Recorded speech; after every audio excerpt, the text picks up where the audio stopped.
What's up, guys? Today I've got this gorgeous 997 GT3RS and I'm going to be doing some corner balancing. So I'm going to show you how to do that and let's get at it. First thing you're going to want to do, you're going to want to set your ride height, get that all set. There are specs online, you can look them up, or if you're going with something lower than factory, make sure you have that set first and set your tire pressures. Okay, so one of the first things you want to do is you're going to want to disconnect the sway bars. If you're going to put the sway bars back where they were, just mark them so you know what spot they came out of. On the rear on this one, I can't quite get it out without doing some more stuff, but taking that nut off of there gives me plenty of give. It's not going to actually do anything to suspension, it's just super loose, so that'll work for now.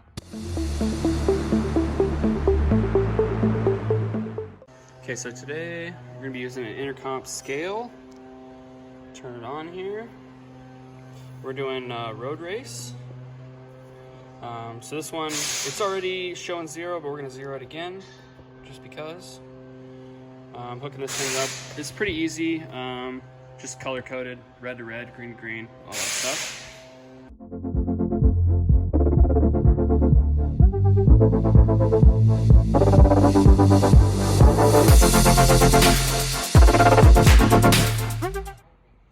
Okay, so we're going down the scales, and this is our readings we have now. The car has about it's pretty close to 3/4 of a tank of fuel in it, which is about what you want for corner scaling if you're planning on doing like road racing stuff where you're going to start at a full tank and then you're going to run it down over the day. It kind of gives you a happy medium between the two because you're not planning on running it below a quarter tank, so it's kind of halfway in the middle and you split the difference.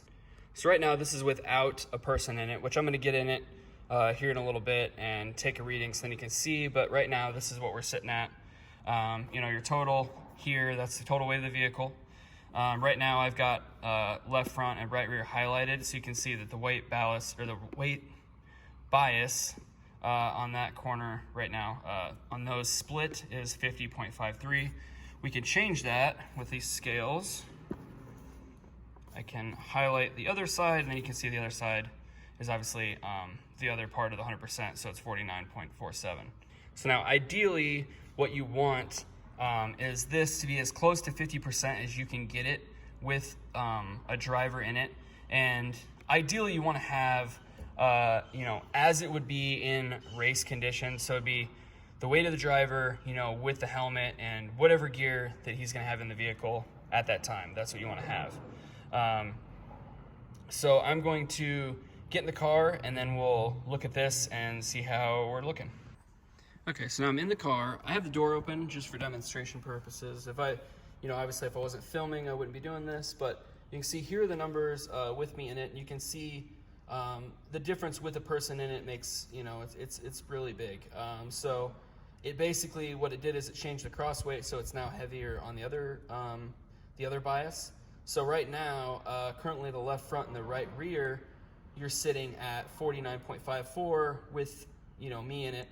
And that means that what we need to do is we need to put more weight on the left front and the right rear in order to get it closer to 50-50 bias. Okay, so now that you've seen that, I actually see something different when the door is closed. So I'm just gonna give you a relay of what I'm actually gonna change. So what I'm actually seeing is it's actually 49.79% left front, right rear. So that means, just like I was talking about before, we need to add weight on there, on that diagonal, and then on the other diagonal, which would be right front and the left rear, we need to lose weight. So in order to do that, what we're going to do is we're going to, all four corners, we're going to make an adjustment. And what we're going to do is we're going to raise 2 corners and lower the other 2 corners. And basically by doing that, it changes the balance of the car and it's going to get us closer to that 50%. So what I want to do on this one, since it's pretty close. I mean, realistically, it's not far enough off that you'd matter too much, but the guy's in here for corner balance, so I'm going to get it as close as I can. Okay, so I'm going to be increasing weight on these corners here. So I'm going to be adding a turn. Well, I'm probably going to do about a quarter turn going up with the coil springs on these two, and then I'm going to go down about a quarter turn on both of these. So I'm going to pull all 4 wheels off of here, and we're going to get to it.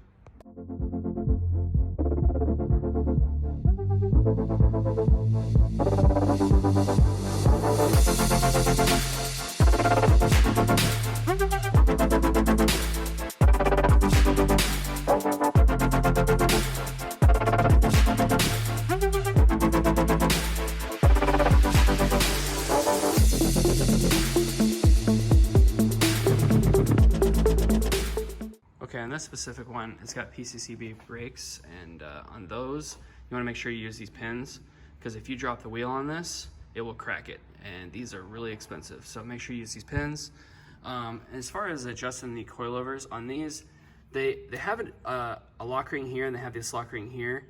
However, the problem is on these specific ones that have the PASM, the wiring, which I don't know if I can show you here, the wiring for the strut is actually, you can kind of see it there, it's so close to the spindle, you can't actually drop the coilover any further.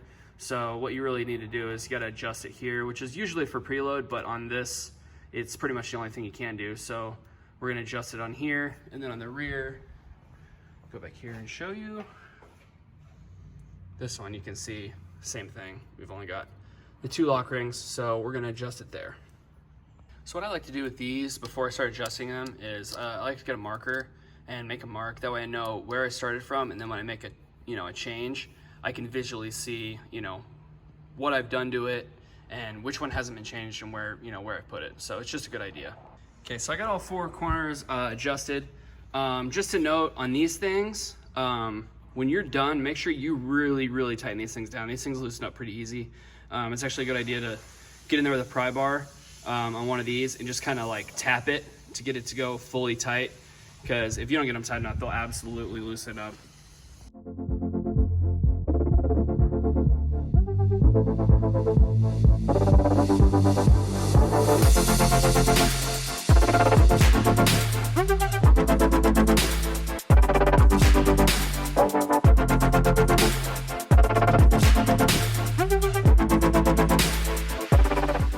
All right, so I'm back in the car, got on the scales. I'm gonna see if I can show you guys with the door closed what it's looking like.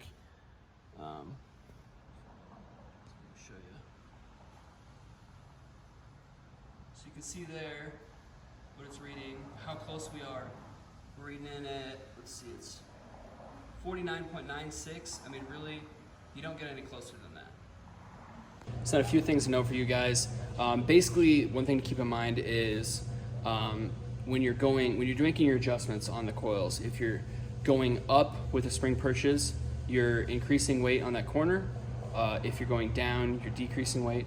Now, one thing to keep in mind is you can't transfer weight directly from side to side or front to back. You can only transfer weight between the diagonals. So you can transfer it from left front and right rear to the right front and the left rear, but you can't directly transfer it from one corner like straight over to the other. It doesn't work that way.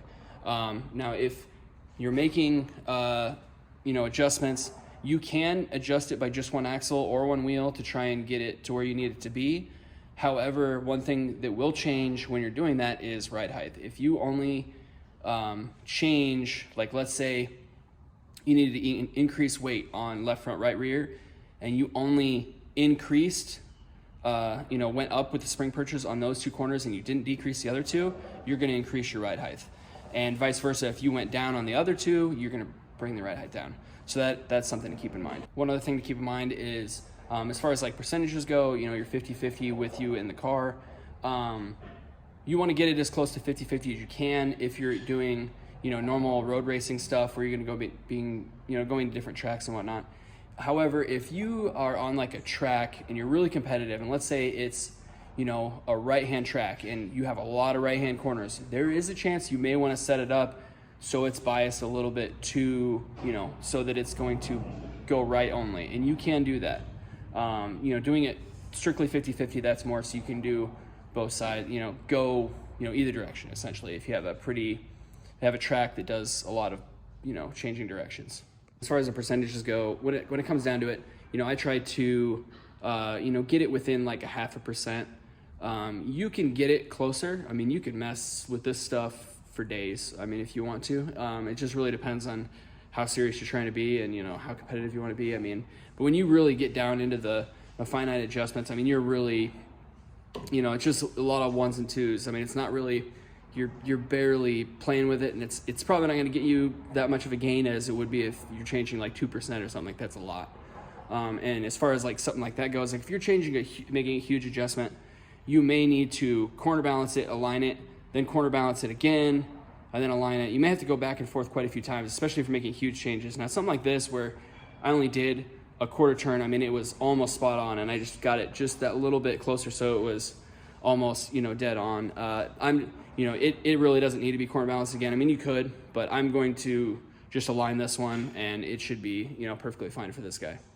And make sure when you're done, make sure you're torquing your wheels down, you know, torque those sway bars back down. And yeah, but I think that's gonna be it for this video. So I will catch you guys next time. Peace out.